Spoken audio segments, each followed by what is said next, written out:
Barro de fe, barro de amor, vibrando Santa Melancolía,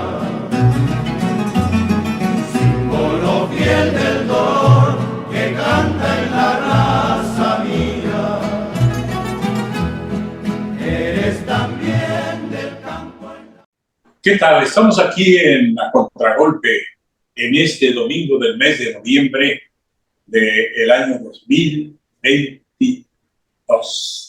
Y la verdad es que un domingo que amaneció muy frío y luego se calienta. En fin, todo este mes ha estado medio difícil el clima.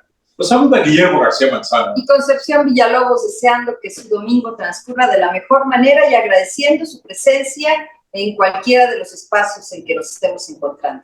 Bueno, pues nos hemos encontrado con la sorpresa de que ya existe un nuevo gabinete que tomará posesión el día 1 del mes de diciembre, y al cual, honestamente, les deseamos mucho éxito, porque en la medida que ellos triunfen en sus posiciones funcionales, de esa medida se beneficiará nuestro estado de Oaxaca. Así es, licenciado, yo creo que lo mejor para Oaxaca y el mejor camino para estas personas que con todo entusiasmo, por lo menos así lo han manifestado en sus redes sociales a partir de la semana pasada, en que fueron ya mencionados algunos nombres por el propio gobernador electo, y que sea buen camino, porque el buen camino de ellos representa un buen camino para este estado de Oaxaca, tan grandioso, tan poderoso, tan extraordinario, y que por supuesto históricamente ha tenido muy buenos momentos y en este momento merece lo mejor. La verdad es que tenemos que ser conscientes de que no todo es cosas bonitas. También esta semana han pasado cosas muy serias. Lo de la basura, que ha sido un problemón de los terribles problemas que ha vivido Oaxaca en los últimos años, y que, bueno, hicieron las decisiones que se tomaron por un particular que ofreció su terreno para que ahí vaciaran toda la basura, y que, por cierto, estaba allá en San Sebastián y San Agustín Etla, enfrentito de la escuela preparatoria de ahí, ¿no? Originó que inclusive varios municipios y agencias municipales se pusieran inclusive al borde de la violencia para impedir que se ponga ahí un basurero, porque la verdad es que no se trata nada más de improvisar, se trata de hacer algo que verdaderamente venga a resolver el problema, y no solamente de dónde depositar la basura. Fundamentalmente es que no contamine, que tengamos condiciones salubres y que desde luego haya orden. Por cierto, el día de hoy tenemos un invitado que ya fue presidente municipal y que, independientemente de que el tema no es la basura, pero él, siendo presidente municipal, atacó el problema de fondo, creando por ahí algo que él mismo nos va a contar, ¿o no, Jorge Fernando Iturribarría? Sí, Memo, cómo no, pues muy buenos días en este domingo oaxaqueño. Pues tuve la oportunidad de servir a la ciudad de Oaxaca como presidente municipal en 1984 a 1986, y sí, el problema de la basura es fundamental. Lo primero que hicimos fue trasladarnos para ver cómo se manejaba el problema de la basura en otros lugares. Fuimos a Guadalajara, y en Zapopan existe una planta procesadora de basura con 3 líneas que visitamos, y nos pareció interesante la mecánica que hacían y cómo distribuían la composta en todos los terrenos agrícolas de Zapopan, y los grandes beneficios que se obtenía con esa producción de la composta, y cómo la producción de los que sembraban y abonaban con esta composta, cómo subió un 30 o 35% su producción por la riqueza del material orgánico que se produce con la composta. De inmediato iniciamos aquí en Oaxaca, ese mismo año del inicio de nuestra gestión, la construcción de una planta procesadora de basura. Vinieron de Jalisco los constructores y se realizó donde estaba el tiradero de basura. Era un tiradero de basura que el anterior presidente municipal, Jesús Martínez Álvarez, había alquilado ese terreno y se pagaba una renta a los ejidatarios de Sachila. Lo que nosotros hicimos fue, a través de SEDUE, que era lo que existía, se estaban usando 55 hectáreas de tiradero de basura, y lo que hicimos fue expropiar solamente 5 hectáreas y se liberó todo el resto de terrenos que estaban contaminados con la basura. Y en esas 5 hectáreas se construyó la planta, se hicieron los patios necesarios y se empezó a producir la composta a finales de 1985. Y esa planta procesada empezó a producir la composta que se regaló a los ejidatarios de Sachila para que se experimentara su producción. Algunos productores de café, cafeticultores, nos pidieron que se les obsequiara la composta y así lo hicimos para usarlo en sus siembras de café. Y finalmente esa planta empezó a producir. Pero es un problema integral porque es desde la recolección de la basura. En esa ocasión lo que nosotros hicimos fue poner compactadores, se compraron unos compactadores de basura. El ayuntamiento contaba con 20 vehículos recolectores de basura, 20 camiones, y los 20 camiones tenían que trasladarse todos los días a 20 kilómetros de distancia para ir a tirar la basura, al tiradero. Entonces hacían su recorrido diario de recolección de basura a las 4 de la mañana, a las 6 de la mañana ya estaban cargando su primer viaje y se iban a tirar la basura y ahí se acababa todo el día de actividad de ese camión. En el intermedio detectamos que le ordeñaban la basura, en ese trayecto de 20 kilómetros le ordeñaban la basura, le sacaban productos que compraban algunas gentes a la orilla de la carretera. Pero también ordeñaban el camión y le sacaban un poco de gasolina y a veces les cambiaban las llantas a los camiones. Entonces lo que hicimos fue poner, en primer lugar, pusimos cambiamos la gasolina por gas y se les puso gas a todos los camiones como mecánica de evitar que pudieran extraerle. Hubo algunos problemas al principio porque los choferes no estaban de acuerdo porque primero pues ya no podían hacer lo que hacían y en segundo lugar decían que era una bomba de tiempo y que eso iba a explotar. Se les demostró que no pasaba nada y así estuvieron funcionando esos 3 años. Pero para evitar que los camiones tuvieran que hacer ese recorrido de 20 kilómetros, se compraron unos compactadores de basura. Son unos trailers que compactan lo que producen 20 camiones de basura, se recolectaban en esos trailers recolectores de basura, de manera que los camiones ya no tenían que ir al tiradero. Iba un trailer compactador que llevaba lo de 20 camiones de basura, iba y lo tiraba a la planta procesadora de basura, en ese momento iniciaba su proceso, y los camiones, en vez de irse a las 9 de la mañana a tirar la basura, iniciaban una nueva ruta. De manera que las 20 rutas por los 20 camiones que teníamos se duplicó, porque a las 9 de la mañana iniciaban su segunda ruta y terminaban a las 3 de la tarde. De esa manera duplicamos la recolección de basura. Tuvimos que poner horarios en las esquinas donde se iba a tirar la basura para que la gente supiera a qué horas iba a pasar el camión recolector de basura y estuvieran atentos y pendientes. Y pues fue un éxito. Eso, desgraciadamente, en la siguiente administración se descuidó. Los pepenadores de basura, que de eso vivían, se contrataron por el ayuntamiento porque son gente que sabe manejar la basura y que no le da ni temor ni le tienen asco o resistencia al manejo de estos productos.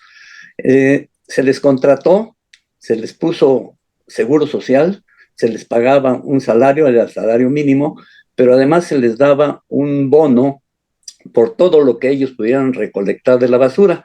Esa basura se tiraba en una banda y va pasando la basura en esa banda y se va sacando con 10 o 20 gentes a los lados de la banda, sacando el plástico, sacando el fierro, sacando el metal, sacando el aluminio, sacando el trapo.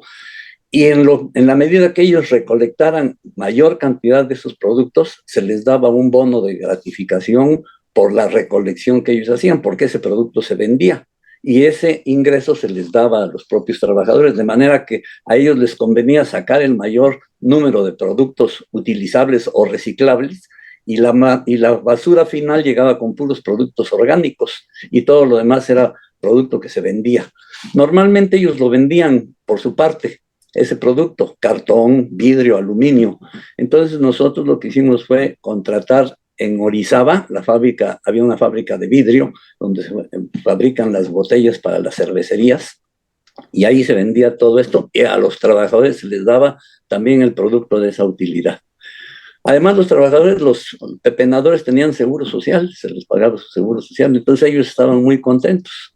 Desgraciadamente esto se descuidó, se empezó a tirar otra vez la basura, la planta dejó de funcionar, la saquearon, la desmenuzaron, había una planta eléctrica para transformar la corriente, se pavimentó el acceso hacia el tiradero, y la planta quedó desperdiciada y sin funcionar.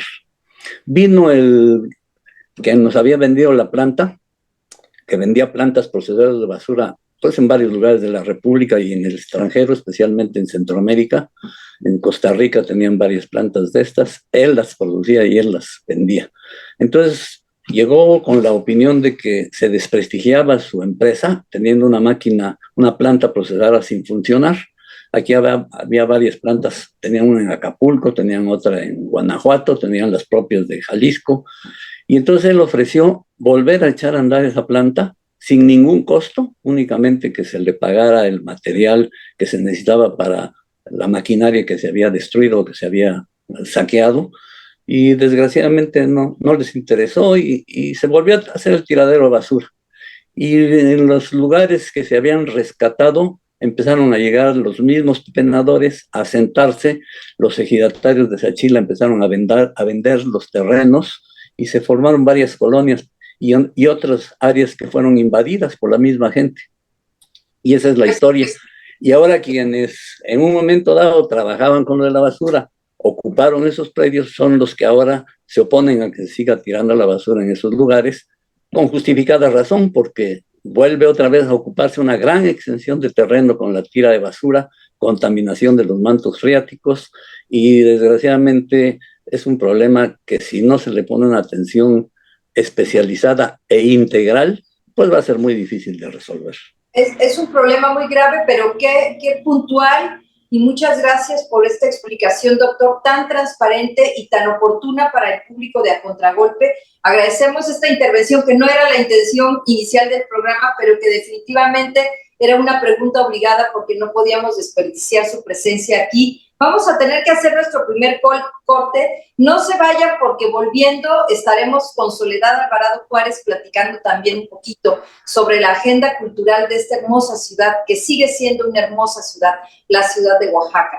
Quédese con nosotros, ya empezamos. Estamos en A Contragolpe. La dulce alegría, barro color del dolor que canta en la raza mía. En el triunfal hombro gentil de nuestra hijita samaritana. Un espacio cultural de cuentos y leyendas oaxaqueñas, el Guixipicochi. Cerca de Tehuantepec, en un sitio que se llamó Guixipecochi y que ahora es el pueblo de Magdalena, hay un peñasco, en un campo cercano en cuya cumbre existe una prodigiosa figura de tiempo inmemorable, de gran antigüedad. Entre las peñas se puede apreciar una estatua de un religioso ataviado con hábito, sentado en una silla de espaldar, la capilla puesta, la mano en la mejilla, el rostro vuelto hacia la derecha, y a su izquierda se observa una india, con un trapo y vestido como los que hoy usan de manta blanca, cubierta hasta la cabeza e hincada a la manera como ahora se confiesan.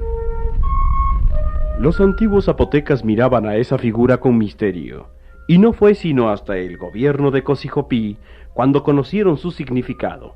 Se cuenta que su ídolo mayor, llamado Corazón del Reino, les reveló anticipadamente la llegada de los españoles. Les dijo que arribarían a ese lugar unos extranjeros de color blanco, enemigos y con armas y fuerzas imposibles de resistir por todos los reyes de estas tierras, y que se las quitarían, y que después traerían a otros hombres vestidos con el traje de la estatua misteriosa, y que ellos serían sus sacerdotes, y ante quienes descubrirían sus pecados de rodillas, de la misma forma que en la figura de piedra.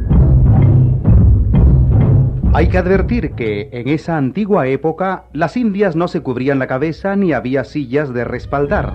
Hay que advertir también que en el espacio y el tiempo nacen, se conservan y se pierden tradiciones, mitos y leyendas que llegan hasta nosotros con el cautivador encanto de la imagen del pasado.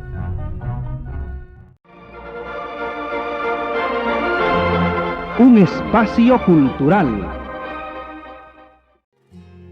Las verdes cañas que allá en Candiani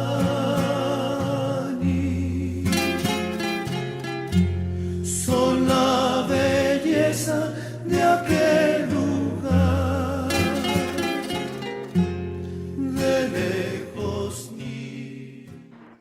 Pues ya estamos aquí de regreso en A Contragolpe esta hermosa mañana de domingo y lo prometido es deuda. Soledad Alvarado Juárez, cuéntanos qué trae la agenda cultural de la ciudad de Oaxaca para esta semana. Muchas gracias, Conchita. ¿Qué tal, amigas y amigos de A Contragolpe? Con el gusto de saludarlos en este domingo de noviembre del 2022. Les platico que desde el lunes 7 de noviembre, la Biblioteca Pública Central ha abierto nuevamente sus puertas en un horario de 9 de la mañana a 8:30 de la noche de lunes a viernes. Visita sus salas infantil, licenciado Raúl Bolaños Cacho, licenciado Genaro Vázquez Colmenares, Jorge L. Tamayo. Cuenta además con una sala tiflológica para personas ciegas o débiles visuales, en la que desarrollan un taller permanente de tecnología adaptada para personas con y sin discapacidad visual. Y desde aquí una felicitación a quienes hacen posible el funcionamiento de este espacio que está de manteles largos por el 37 aniversario de su apertura. Al maestro Guillermo Rangel Rojas, un abrazo. Felicidades. De la Casa de la Cultura Oaxaqueña nos llega la invitación para que visiten la exposición Andamios de una Identidad del colectivo Tlacolulocos, que se encuentra en sus últimos días de exhibición. No la pierdas. El próximo 26 de noviembre se presenta en el Centro de las Artes de San Agustín en concierto a la cantante Ailisek Fatih a las 11 de la mañana. Ailisek ganó en 2021 uno de los premios Casa en Mazateco en la categoría de canción. Fatih reivindica con su música la lengua mazateca. Además de crear sus propias letras, traduce canciones para su comunidad originaria de la Sierra Mazateca. Busca llevar la música a los habitantes de su lengua materna. No te pierdas esta presentación. El Centro Fotográfico Manuel Álvarez Bravo inauguró el próximo sábado 19 de noviembre al mediodía Los Años Decisivos, exposición fotográfica con la obra de Manuel Álvarez Bravo y la cuarta y última curaduría de la Sala 7. La muestra se llama Ramón y está montada con piezas de la maestra Paloma Louniz y la curaduría a cargo de Montserrat Rojas. La Biblioteca Enestrosa invita a la presentación del libro Las Consustanciaciones de Matt Gleason, el próximo jueves 17 de febrero a las 7 de la noche. Presentan Úrsula Fuentes Berian y el autor modera Alan Vargas. También el jueves a las 7 de la noche, la Fonoteca Juan León Mariscal presenta el concierto de guitarra con el maestro Ricardo Salinas. El lugar es en el centro del claustro del Centro Cultural San Pablo. A esta actividad la entrada es libre, pero el cupo es limitado, por lo que es mejor llegar temprano y el uso de cubrebocas es obligatorio. La transmisión de este concierto se hace de manera simultánea desde el Facebook de la Fundación Hartley. Y el día de ayer celebramos el natalicio de Sor Juana Inés de la Cruz y el Día Nacional del Libro. Y qué mejor modo de festejar leyendo, y mejor aún, la nueva edición del libro Oaxaca Espacios Culturales del licenciado Guillermo García Manzano, con más de 550 textos para disfrutar y conocer de Oaxaca. Este es un magnífico regalo para Navidad, Año Nuevo y aniversarios. Adquiérelo en Carteles Editores, en Gusache Arte Vivo de Oaxaca o en la librería Grañén Purrúa. Me despido. Este programa, además de escucharse desde La Mexicana, también lo encuentras en nuestras redes sociales. Estamos en YouTube, en Facebook y en Spotify como A Contragolpe Oaxaca. Visítanos y regálanos un like. Un abrazo y que tengan un excelente inicio de semana. Gracias. Muy amable. Bueno, continuamos con nuestro programa. Cuando la dura roca de la ignorancia se quiere pulverizar, Es menester que sea el diamante cultural quien la invista con la dureza brutal de su luz interna, que la apabulle, que la forcejee, que la rompa, que la desaparezca. Mas las rocas son muchas y los diamantes pocos. Es uno de ellos, de los más translúcidos, de los más fuertes, de los más grandes, Jorge Fernando Iturralía, el caballero historia. Y a él le dedicamos un programa en la voz también de su hijo del mismo nombre. Jorge Fernando Iturralía, nuestro querido amigo y reconocido Quitus. Platícanos. Gracias. ¿Dónde Gracias, nace Memo. y cómo es que definitivamente desarrolla esa inmensa y hermosa carrera que tuvo en su tránsito por la vida?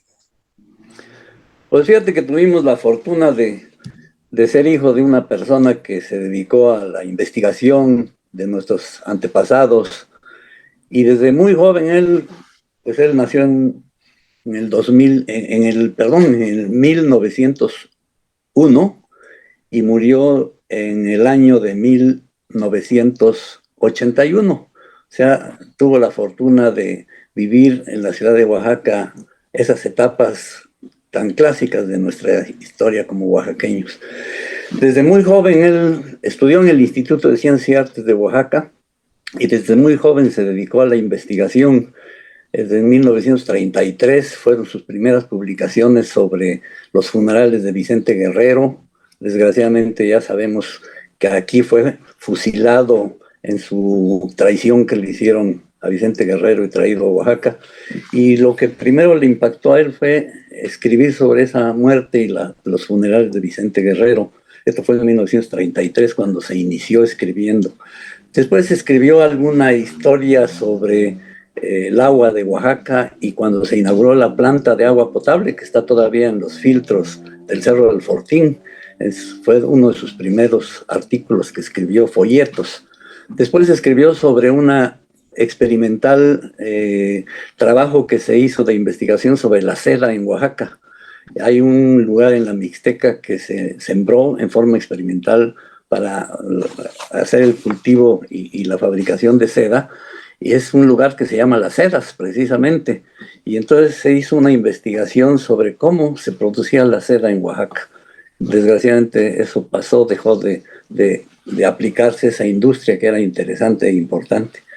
Y posteriormente ya empezó a escribir datos históricos y geográficos de Oaxaca. Escribió sobre la geografía de Oaxaca. El secretario de Educación era el licenciado Torres Bodet, y esa obra se dedicó para que se estudiara en las escuelas primarias la historia de Oaxaca y la geografía de Oaxaca, escrita por mi padre. Posteriormente él empezó a escribir ya sobre la historia de Oaxaca. Tuvo varios tomos en donde empezó a hablar desde Oaxaca en la conquista, Oaxaca en la época colonial, otro tomo sobre Oaxaca en la independencia, otro tomo sobre Oaxaca en la reforma, y un tomo ya sobre el Oaxaca contemporáneo, cómo estuvo hasta la época de Mayoral Heredia, que fue cuando ya dejó de escribir la historia de Oaxaca. Desgraciadamente no se ha podido continuar la historia desde esos puntos. Yo he buscado documentos que tuviera por ahí escritos mi padre, no he encontrado algo para una historia contemporánea. Y ya cuando mi padre pues dejó de escribir por algunas enfermedades que tuvo, pues se quedaron algunos artículos por ahí inéditos y sin publicar. Pero pues dentro de esas obras hay algunas otras, aparte de la historia y de la geografía, muy interesantes, como fueron Las viejas culturas de Oaxaca, que habla de la historia de Mitla y de Monte Albán, sobre todo las épocas de Monte Albán. Habló sobre la monografía también de la historia de Oaxaca en general. Otro volumen que hizo fue sobre el imperio y la intervención, cuál fue la participación de Oaxaca. Hizo otro tomo de historia de México en general que se dedicó para el magisterio. La Secretaría de Educación Pública destinó para el magisterio esa historia de Oaxaca para las escuelas normales del país. Ya después estuvo escribiendo otras obras. la generación oaxaqueña del 57, que fue una obra que cuando estuviste en la Casa de la Cultura nos hicieron el favor de copiar y reproducir para tenerla en línea o a través del internet poder tener acceso a ella. Escribió otras historias modernas ya de época moderna. Una que me llamó mucho la atención fue Hidalgo en la Independencia, que fue un concurso nacional que hizo la Universidad Nicolaita de Michoacán, en Morelia, y mi padre mandó todos los documentos que se pedían, y me llevé una gran sorpresa porque en el año de 2005, 2006 más o menos, recibí una carta de la Universidad Nicolaita en donde decían que si reconocía yo esta obra de mi padre, Hidalgo en la Independencia. Entonces me mandaron, todo estaba hecho en una máquina de las antiguas con correcciones en lápiz a mano, que si era algo que mi padre había publicado, que no lo había publicado, lo había mandado a ese concurso que se hizo en los primeros años del siglo, no, fue como por 1960, 1963. Doctor, qué interesante, sobre todo este recuento de una obra prolífica en Oaxaca, y retomando un poquito lo que decía don Rubén Vasconcelos, en paz descanse, en un texto que escribió e hizo referencia al doctor, y él decía que fue un personaje, un hijo amoroso de Oaxaca, que escribió y que hizo hablar a las paredes, que hizo hablar a los edificios y contó de manera muy accesible, muy sencilla, lo que la ciudad vivía cotidianamente. Y de eso queremos continuar platicando con usted, doctor, aquí en A Contragolpe. Si nos permite nuestro público, si nos permiten ustedes, vamos a hacer nuestro siguiente corte, pero aquí continuamos platicando de lo que más nos gusta de Oaxaca y de estos personajes extraordinarios que han vivido en esta tierra. Quédese aquí, estamos en A Contragolpe. Parece alfombra que con el viento se ve ondear el rico néctar de dulce cal. Hoy estamos de regreso aquí en A Contragolpe, en este interesantísimo programa, y hablando de la vida y obra de uno de los grandes oaxaqueños. Pero yo creo que independientemente de lo que a la luz general de una sociedad, de un público, se conoce a través de su obra a una persona, yo creo que donde más se le identifica es en los detalles de su vida privada, en su familia. Y yo creo, Conchita, que es muy importante hablar de la familia, porque hace rato tú comentabas que a veces una de las nietas de él, no sé cuál fue, si Maripaz o alguna otra, que dijo en el homenaje que se hizo al abuelo allá en la Casa de la Cultura, pues teníamos desde niños la imagen del abuelo ahí en su biblioteca y bla, bla, bla, y hasta que lo conocí más profundamente cuando se veía. Porque así es la vida. Así es que vamos a preguntarte, Jorge Fernando, tu papá, ¿cómo era en el seno familiar? Uy, fíjate que mi padre, bueno, trabajaba mucho. Éramos 9 de familia, 9 hijos. Yo fui el 7º de la familia. Entonces, podemos hablar de etapas, porque cuando yo tuve mi infancia, pues yo tenía ya 6 hermanas mayores y todavía tuvimos 3 hermanos menores que yo. Entonces era pues una vida familiar muy intensa. Mi padre trabajaba mucho, puedo decir de que yo me acuerde, fue secretario particular del gobernador Vicente González. Después recuerdo que fue secretario particular de don Eduardo Vasconcelos, cuando estuvo de gobernador también. Y él trabajaba en la biblioteca del estado de Oaxaca, fue director de la Escuela de Bellas Artes desde su fundación.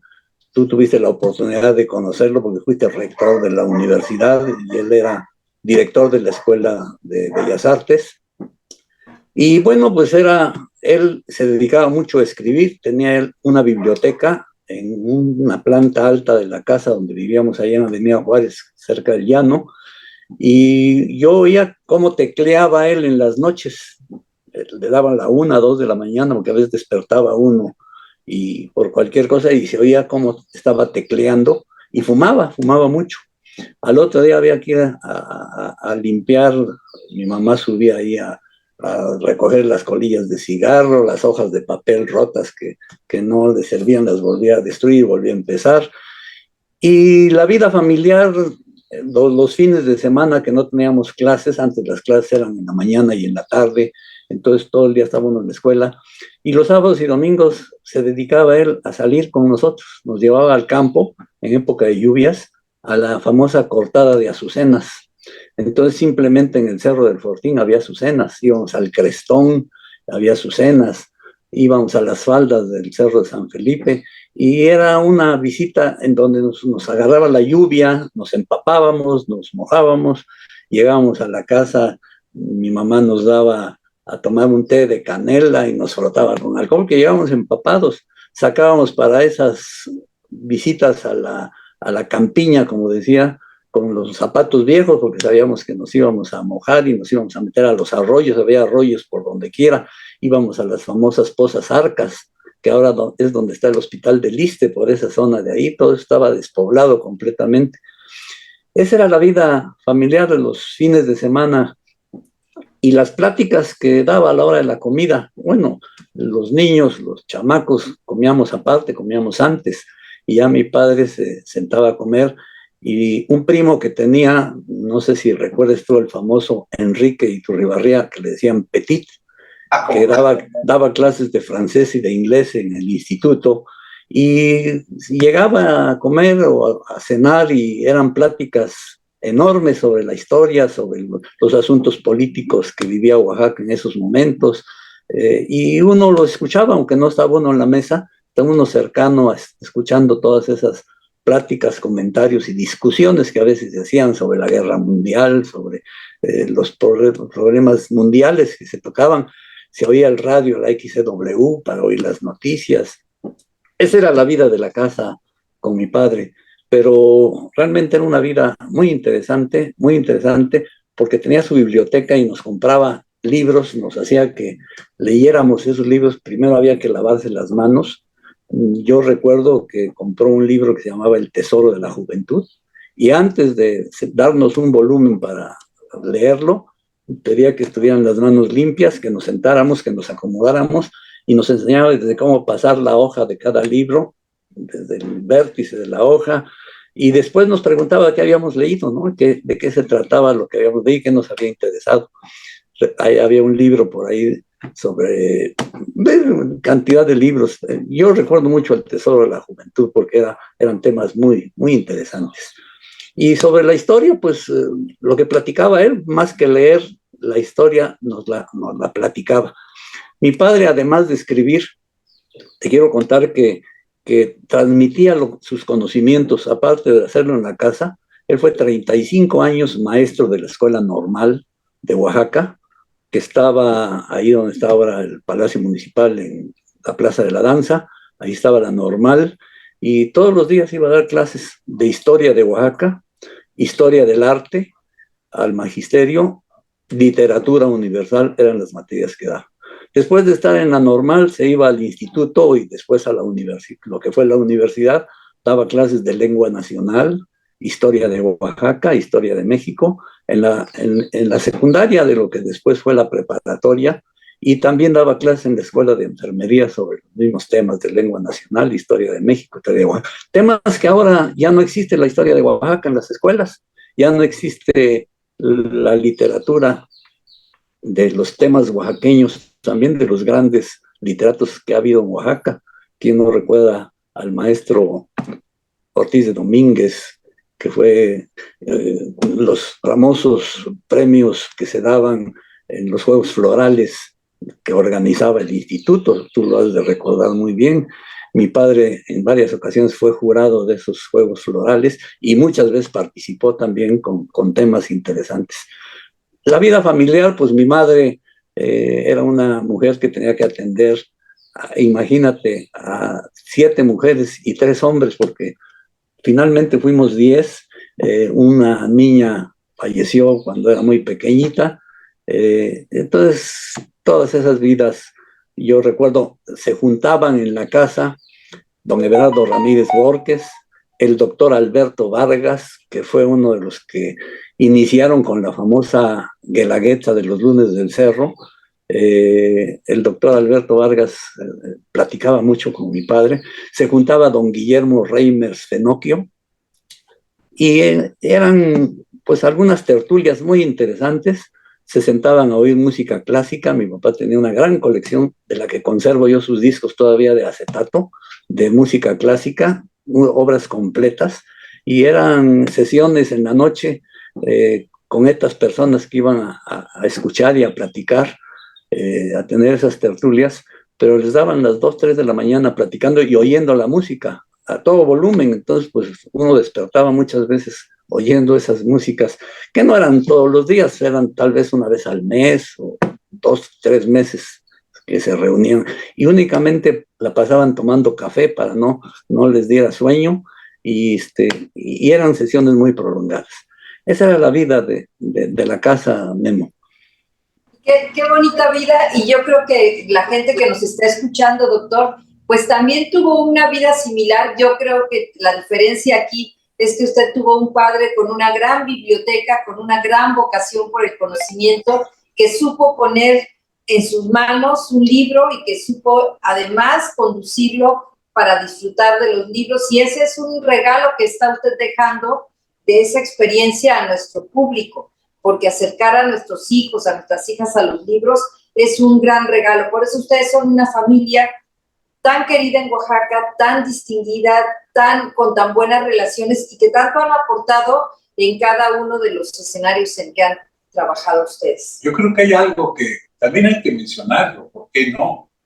Independientemente de la cantidad de cargos públicos que tuvo, la verdad es que tuvo relaciones muy importantes con gente de la alta política mexicana, simplemente con Gustavo Díaz Ordaz. Inclusive, pues yo tengo entendido que tu mamá es de apellido Bolaños Cacho, tengo entendido. Así es. Que es otra familia muy importante en Oaxaca. Y de alguna manera, precisamente con esa relación de los Bolaños Cacho y de los Iturribarría con Gustavo Díaz Ordaz, creo que su segundo apellido era Bolaños Cacho, así es. ¿Eran primos hermanos? Mi mamá era prima hermana de Gustavo Díaz Ordaz.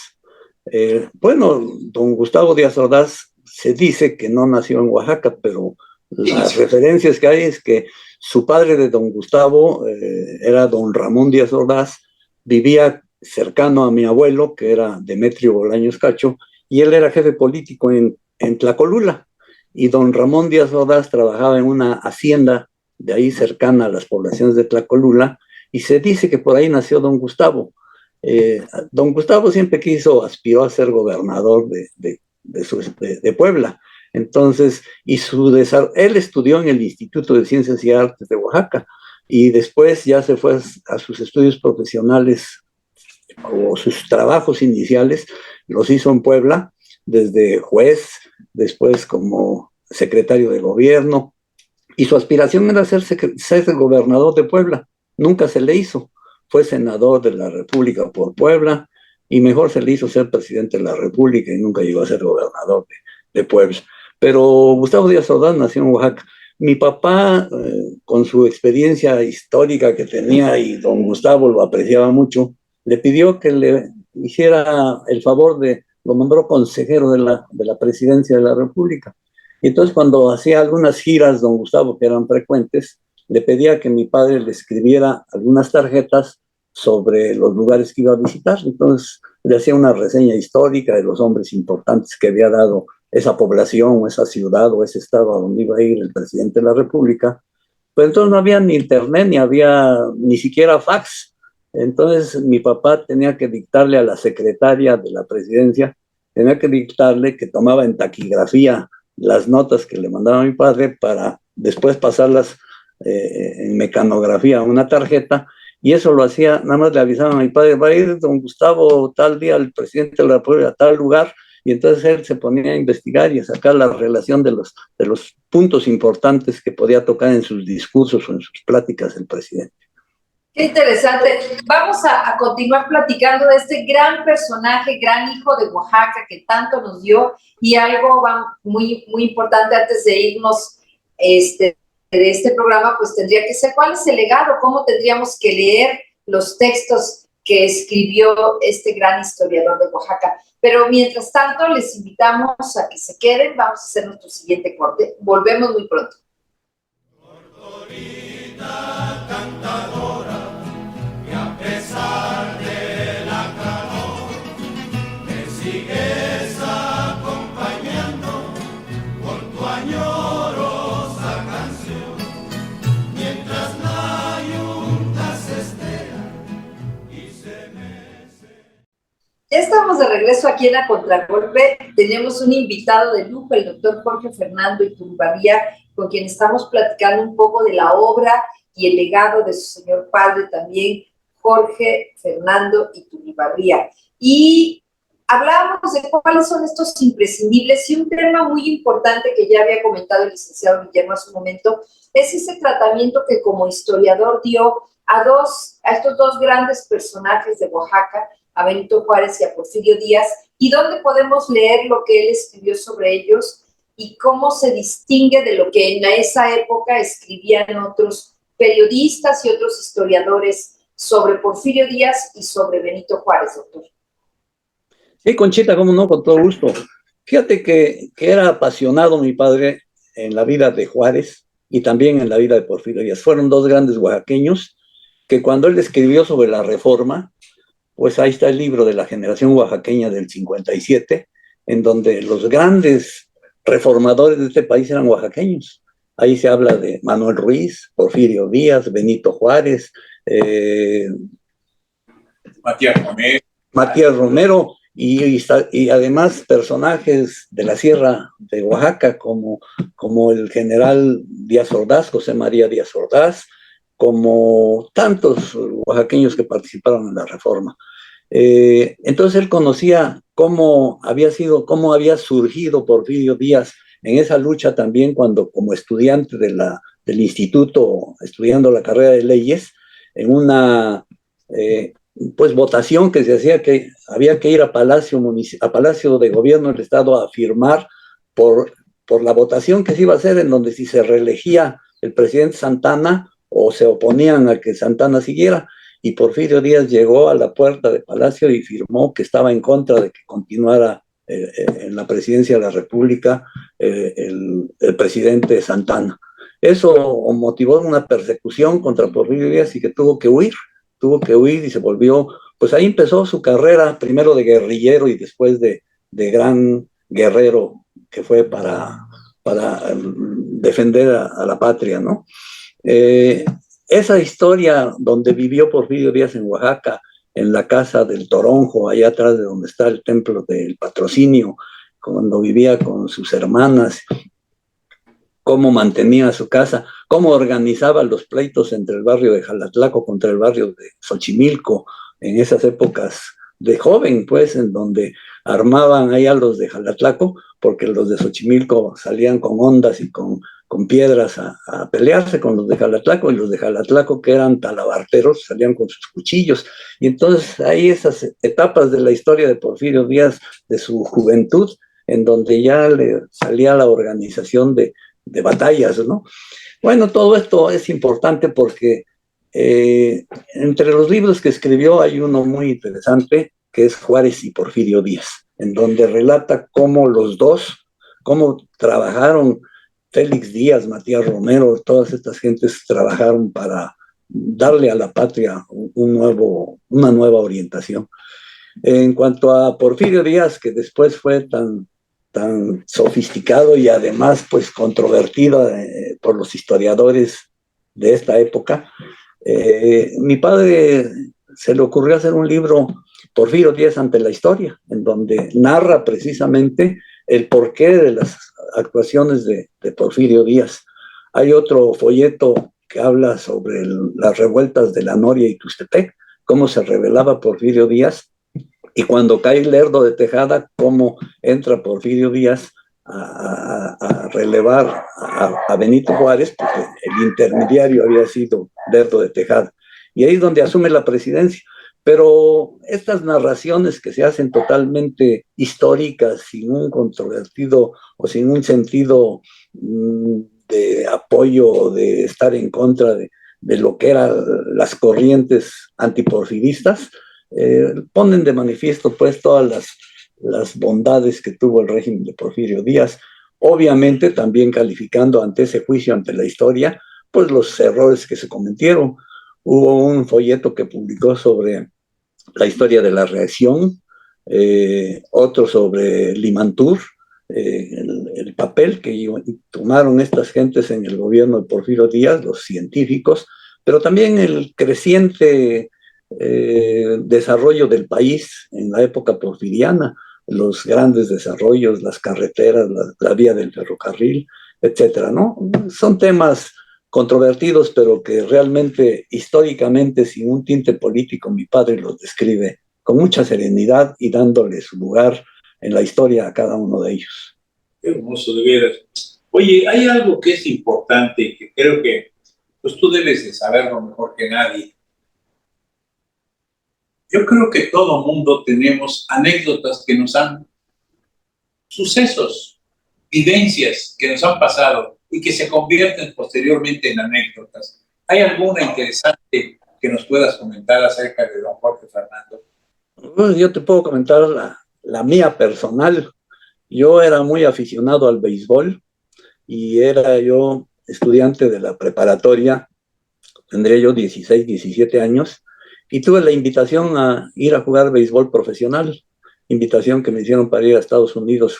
Cuando llegaban los Dodgers de Brooklyn, se cambiaron para ser los Dodgers de Los Ángeles, pues trataban de llevar mucha gente latinoamericana o mexicanos de preferencia para atraer al público de la frontera, ahí de Tijuana hacia Los Ángeles, como afición. Entonces buscaban talentos jóvenes y a mí me hicieron la invitación para ir allá. Yo estaba por terminar la prepa y lo comenté con mi papá.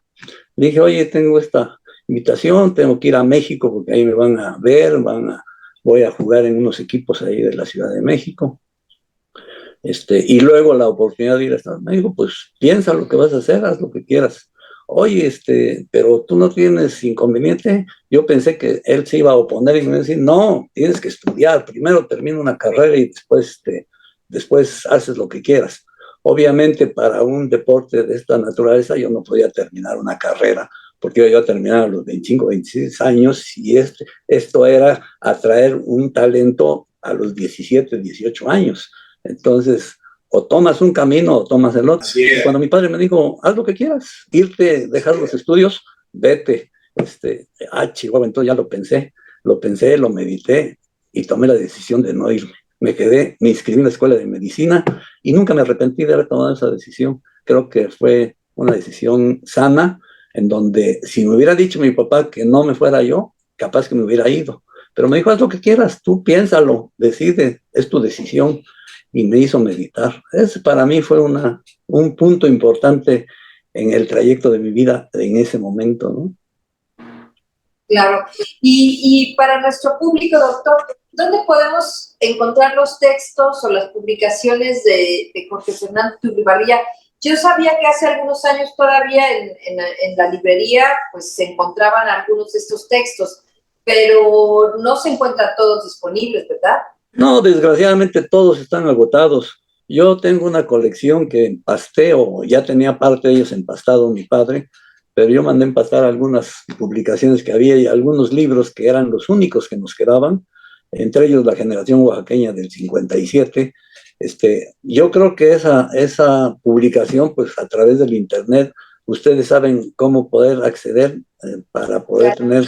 Pero esa Generación Oaxaqueña del 57, recuerdo la anécdota porque mi padre se la entregaba y la vendía, era distribuidor exclusivo, don Félix Martínez Dols, no sé si te acuerdas, Memo, de él. Tenía su librería en la calle del Sagrario, ¿cómo se llama? Valdivieso. En Valdivieso era una librería llena de libros por todos lados. Entraba uno agachándose porque había libros por todos lados.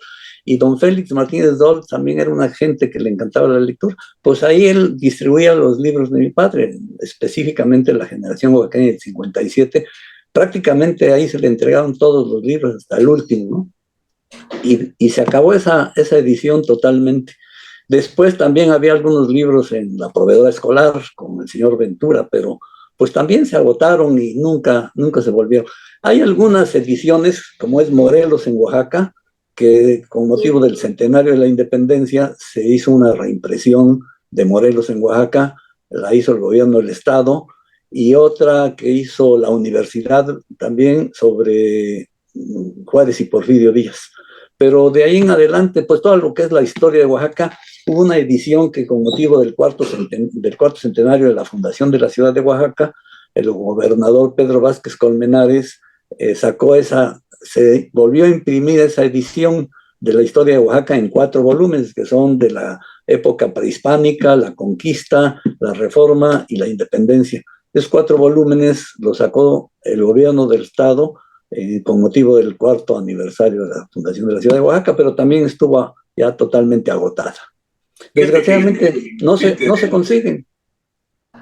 Digo, independientemente de lo importante que fue como investigador y de los datos que manejó con honestidad y con seriedad y con elegancia, pues también hizo cosas increíbles. Por ejemplo, este librito, que creo que es póstumo, sucedió en Oaxaca. De lo mismo te habla de personajes, que te habla del 4º centenario, que te habla acerca de las campanas que nunca sonaron en catedral, que te hablan acerca de la forja y de los conventos, todo, inclusive hasta de lo que era y dejó de ser, los silbidos, los saludos, etcétera. Qué hermoso, cara. Pues ya nos estamos acercando al 5º centenario de la ciudad de Oaxaca, y yo creo que sería una buena tarea para nuestras autoridades que algunos de estos títulos pudieran otra vez ponerse en circulación como libros de consulta muy importantes para nuestro público, pero pues ya prácticamente estamos llegando al final de nuestro programa, licenciado. Agradeciéndole a Jorge Fernando